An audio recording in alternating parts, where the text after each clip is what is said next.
Pizza మీ పల్లెటూరులో కూడా పిజ్జాలు దొరుకుతాయా? స్విగ్గీలో ఆర్డర్ చేసిందేమో. కాదండి బాబు, సొంతంగా నేనే చేశాను నా చేతులతోటి.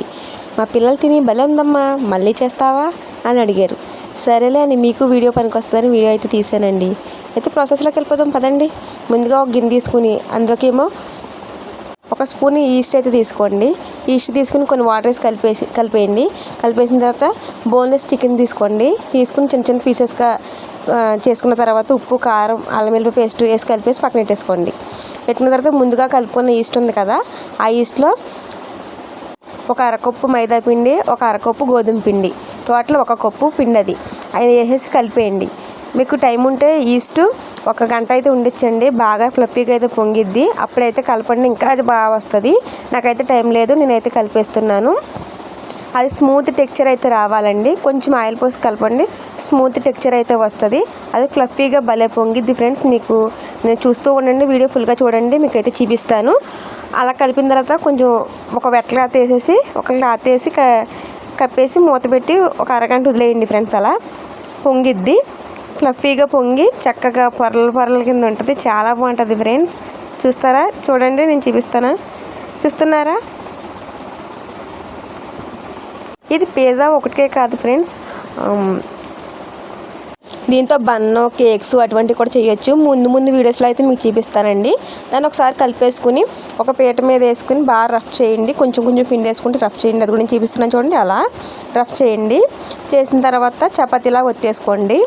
మరి పలచగా అయితే ఒత్తొద్దండి, కొంచెం మందంగానే ఒత్తుకోండి. మీకు చూపిస్తాను చూడండి. ఆ మందం ఉంటే సరిపోద్దండి.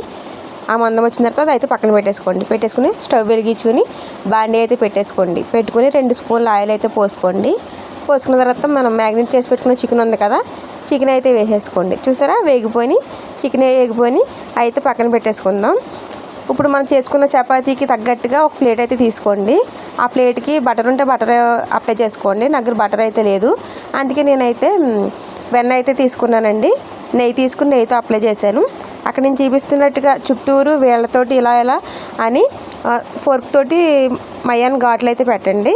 పెట్టిన తర్వాత మనం పిజ్జా సాస్ ఉంటే పిజ్జా సాస్ వేసుకోవచ్చండి. నా దగ్గర లేదు, నేను అందుకనే టమాటా కెచప్ అయితే వేస్తున్నాను. టమాటా కెచప్ వేసి మొత్తం స్ప్రెడ్ చేసేయండి చపాతీ అంతాకి.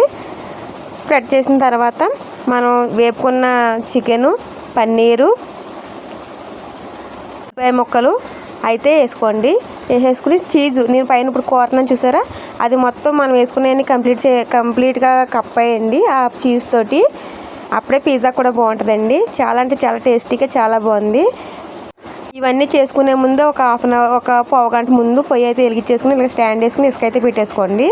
పెట్టేసుకుని కొంచెం వీట్గా ఉంటుంది కదా, దాంట్లో అయితే పెట్టేస్తే పిజ్జా అయితే రెడీ అయిపోద్దండి. 10-15 నిమిషాలు సరిపోద్ది. పిజ్జా అయితే రెడీ అయిపోయింది. అలా పీసెస్ కింద కోసుకుని తింటే సూపర్ అంటే సూపర్ టేస్ట్ ఉందండి. ఇంకా మంచి వీడియోస్ కావాలంటే మన ఛానల్ సబ్స్క్రైబ్ చేసుకోండి, లైక్ చేయండి.